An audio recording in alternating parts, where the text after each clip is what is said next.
Everybody wants success until it's time to do what success demands. Everybody says they want to win until they realize that winning means showing up when you're tired, studying when your friends are partying, practicing when nobody's clapping for you, and building when no one's offering you a helping hand. Self-discipline is the bridge between what you want and what you actually get. You cannot outsource this work. You cannot pray your way around it. You cannot post about it and hope that somehow posting substitutes for practice. At some point, you have to decide. Are you going to be a spectator in your own life or the player who takes the hit, gets back up, and keeps going? Nobody's coming to drag you out of bed in the morning. Nobody's coming to turn off your phone when you should be working. Nobody's coming to force you to turn your Netflix off, close your social media, pick up your books, go to the gym, or fix your resume. That's your job. And the sooner you accept that, the sooner your life changes. Discipline is not punishment. Discipline is permission. It is permission you give yourself to be great. It is the key you hold in your own hand to unlock your own potential. Too many people waste years waiting for someone else to validate them, to notice them, to open a door for them. But the truth is, real doors don't open because you knock politely. Real doors open because you build so much weight behind your name, so much force behind your preparation, that the door has no choice but to swing open. You don't wait for opportunity. You prepare till opportunity can't ignore you anymore. And preparation is what discipline looks like in action. Discipline says, I'm tired, but I still show up. Discipline says, I'm afraid, but I still move forward. Discipline says, I fail, not quit. Now listen to me carefully. Talent might give you a head start, but discipline is what finishes the race. Discipline wakes you up at 5 in the morning when the bed is warm and the world is quiet. Discipline makes you read one more chapter when your eyes are burning.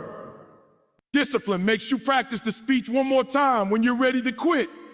And discipline is quiet. It doesn't come with applause. It doesn't come with instant rewards. Discipline is invisible work until it becomes visible results. And if you can't handle the days when nobody is watching, you will never survive the days when everybody is watching. Understand this. Your feelings are not your leader. They are your passengers. If you only move when you feel like it, you will spend your life sitting still. Feelings are like the weather. They change. But discipline is like the compass. It points you toward where you said you wanted to go when you were thinking clearly, before fear and laziness started speaking louder than your goals. You made a promise to yourself when you dreamed. Discipline keeps that promise alive when dreaming feels too expensive. And here's the real truth nobody tells you. Life is hard either way. You can choose the hard work of self-discipline, or you can choose the hard consequences of regret. But make no mistake, one of them is coming. One leads to pride and progress. The other leads to bitterness and what ifs. Every day you delay discipline, you're borrowing comfort today at the cost of pain tomorrow. Every day you choose discipline, you're investing pain today for the reward of greatness tomorrow. When you look in the mirror a year from now, the results you see won't be from magic. They will be the direct, undeniable reflection of how many days you chose discipline over distraction. It won't be luck. It won't be fate. It will be the consequence of your small, quiet, private choices. That's where the battle is won. Not in the spotlight, but in the shadows when no one is cheering. And you still do what needs to be done. There's no savior coming to hand you the life you want. You are the rescuer. You are the architect. Sometimes pain will force you to see yourself clearly, to see your weaknesses, your habits, your fears. And that's a gift, even though it doesn't feel like one at first. Pain has a way of exposing what comfort keeps hidden. And you cannot heal what you refuse to face. You cannot fix what you refuse to feel. The enemy of your destiny is in pain. It's your attitude toward pain. Because if you misunderstand it, you'll mismanage it. You'll waste it. You'll numb yourself with distractions. You'll try to shortcut your healing. You'll try to dodge the lessons life is trying to teach you. And you'll find yourself stuck in the same cycles, repeating the same mistakes, living beneath your calling because you were too afraid to lean into the pain and let it finish its work. Pain is temporary, but the strength it builds is permanent. Pain is like a refining fire. It burns away the impurities, the excuses, the entitlement, the weakness you didn't even know you were carrying. It leaves behind something pure, something powerful, something unshakable. You may walk through hell, but you don't have to smell like smoke when you come out. You can come out refined, not ruined. You can come out wiser, not weaker. And when you do, when you endure the season that was meant to break you, you'll find yourself standing taller. You'll find yourself speaking with authority. You'll find yourself carrying a strength that you didn't borrow from anyone else, a strength that was forged inside you by the fires you survived. That's when you realize that pain didn't come to destroy you. It came to develop you. Every champion has scars. Every great leader has wounds. Every success story has a chapter filled with dark nights and heavy tears. And every one of them would tell you the same thing if they could. The pain wasn't punishment. It was preparation. It was the training ground. It was the proving ground. It was the silent shaping of a destiny that could not be built on comfort alone. So don't curse the pain. Don't run from it. Don't waste it. Lean into it. Learn from it. Let it teach you what easy days never could. Because the pain you survive today is the strength you will lead with tomorrow. Excuses are comfortable. They are easy. They sound smart when you say them. They make you feel safe. They let you off the hook. They give you a reason to stay exactly where you are without guilt. But the truth is, excuses are not harmless. They are chains. They are shackles. Every time you choose an excuse over effort, you lock yourself tighter into a prison you built with your own hands. And you don't even realize you're doing it because excuse whispered to you. They tell you it's not your fault. They tell you tomorrow's a better time. They tell you that you tried enough already. They tell you that it's too hard, too unfair, too late. But while you're listening to their sweet lullabies, your future is slipping away. Excuses do not protect you. They betray you. They betray your potential. They betray your opportunities. They betray the dreams you said you wanted. Every excuse you make is a lie you tell yourself to make peace with mediocrity. Every excuse is a bridge you burn between you and the person you are capable of becoming. You don't escape failure by making excuses. You guarantee it. You don't avoid disappointment by making excuses. You invite into your life slow and steady, day after day. The world is filled with talented people who never made it because they love their excuses more than they love their purpose. It's filled with people who had the skills, had the potential, had the opportunity, but couldn't let go of the comfort of blaming something or someone else. They never learned that your life only starts changing the day you stop explaining and start executing. You can explain your failures for the next 10 years if you want to. Or you can execute a new plan today. You can justify your bad habits for the rest of your life, or you can break them today. But you can't do both. At some point, you have to decide which is more important to you, your future or your excuses. You cannot hold on to both. They cannot live in the same house. One of them has to die so the other can live. If you want the future you dream about, you have to starve your excuses. You have to deny them oxygen. You have to treat them like enemies because that's exactly what they are. They are enemies of your discipline, enemies of your vision, enemies of your greatness. Excuses will always have evidence. That's the trap. You will always find reasons why you can't do it. Real reasons. Your past might have been unfair. Your circumstances might be tough. Your resources might be limited. But success is not about who has the fewest problems. It's about who refuses to be defined by their problem. It's about who chooses to fight anyway, to work anyway, to believe anyway, to move forward anyway. You don't need the world to be perfect. You just need to be committed. When you strip away the excuses, what's left is responsibility. That's why excuses are so tempting, because responsibility is heavy. Responsibility means if you fail, it's on you. Responsibility means no blaming, no hiding, no running.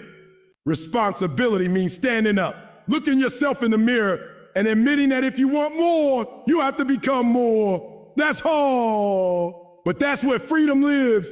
Freedom isn't in blaming others. Freedom isn't waiting for the perfect chance. Freedom is in owning your life completely. The good, the bad, the ugly, and deciding to rise anyway.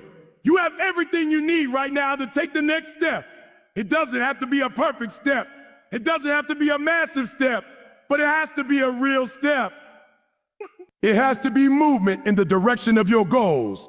Excuses will keep you standing still, convincing yourself that you're being wise by waiting, but waiting without action is just wasting. And wasting time is one of the most expensive mistakes you can ever make because you can't earn it back. You can get more money, you can build new relationships, but you can never get more time. Excuses steal your time and sell you nothing in return. There will always be something in your way. There will always be a reason to stop, but champions find a reason to start anyway. Leaders find a reason to move anyway. Winners find a reason to believe anyway. They don't get rid of the obstacles. They outgrow them. They don't get rid of the pain. They outlast it. They don't get rid of the fear. They walk through it. So today, right now, ask yourself, are you living in freedom or living in excuses? Are you moving forward or hiding behind reasons?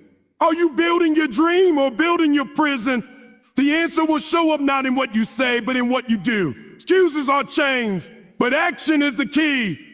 Consistency is the key. Ownership is the key. And you already have the key in your hand. You just have to use it. Because the longer you sit there waiting for a better reason to move, the longer you stay stuck where you are.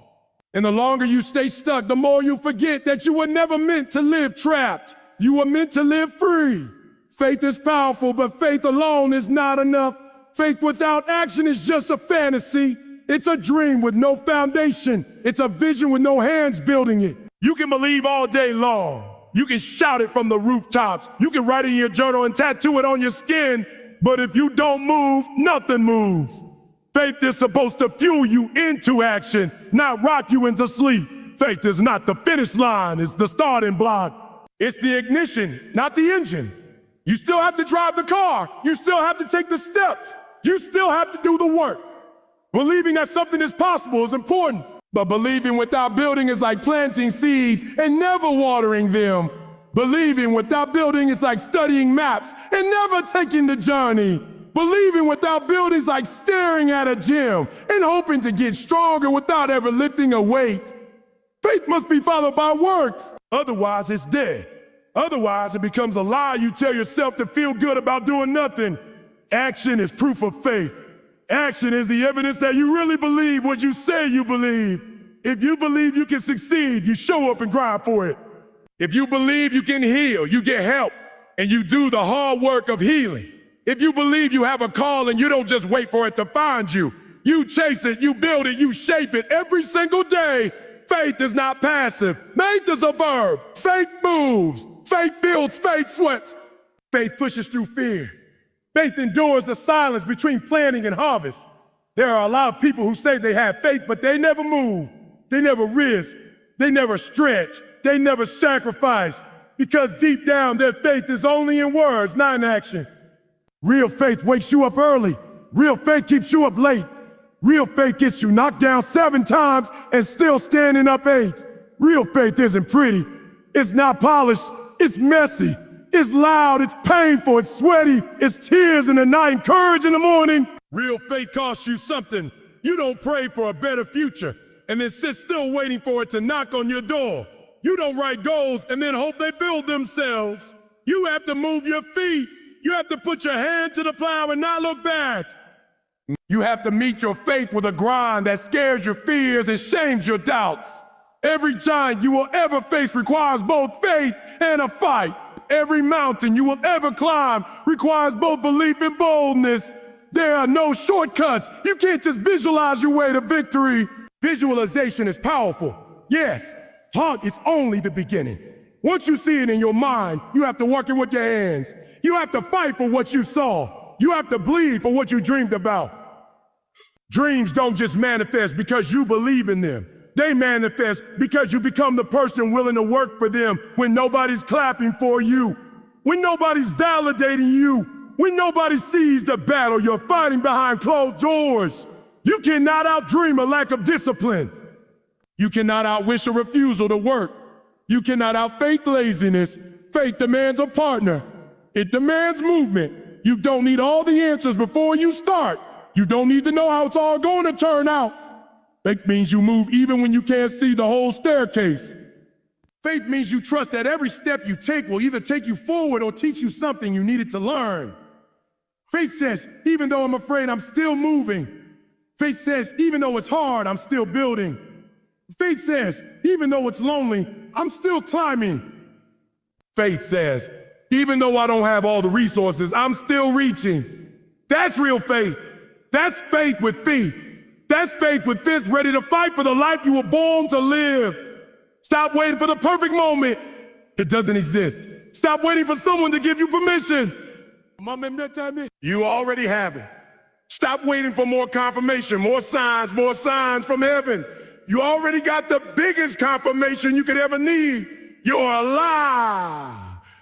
You woke up this morning, you have breath in your lung. That means you still have a purpose. That means God still has a plan. That means you are still in the fight, but you have to fight. You have to move. You have to believe enough to act. Because if you don't act, your faith is just fantasy. If you don't move, your belief is just noise. And life is too short for you to die with a fantasy still stuck inside your heart. Move, build, rise, believe. And then back it up with every fiber of your being. The future doesn't belong to the faithful alone. It belongs to the faithful who fought. Listen to me. Nobody's coming to save you. Nobody's coming to hand you the life you dream about. Nobody's coming to pull you up when you stay down. This world owes you nothing, but you owe yourself everything. You owe it to yourself to rise. You owe it to yourself to fight. You owe it to yourself to become the person your destiny is waiting for. Understand this.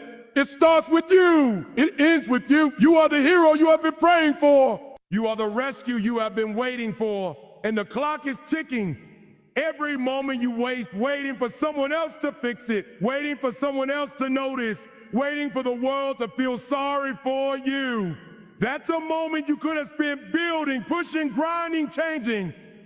You cannot afford to live your life in chains, bound by excuses, held hostage by fear, paralyzed by pain. Your pain is not your punishment, it's your preparation. Your excuses are not your protection, they are your prison. Your faith is not a fantasy, it is a fire that demands action, demands sacrifice, demands your full haul. Full. No one can do it for you. No one will do it for you. It's on you. And that's the good news. That's the great news. See, because if it's on you, then that means it's under your control. That means you have the power. That means you have the authority to flip the script, to change the ending, to rise from the ashes of every mistake, every heartbreak, every betrayal. You have the power to say, it stops with me. It starts with me. So stand up, stand tall, wipe the tears, shake off the excuses, and get to work. Build the life you were born to live. Walk with your head high, not because life is easy, but because you decided to face it anyway. Carry your scars like medals. Carry your faith like armor. Carry your pain like a torch that lights your path, not a chain that holds you down. Nobody's coming to save you. And that's exactly why you're going to make it. Because you were never waiting on a rescue. You are always being called to rise.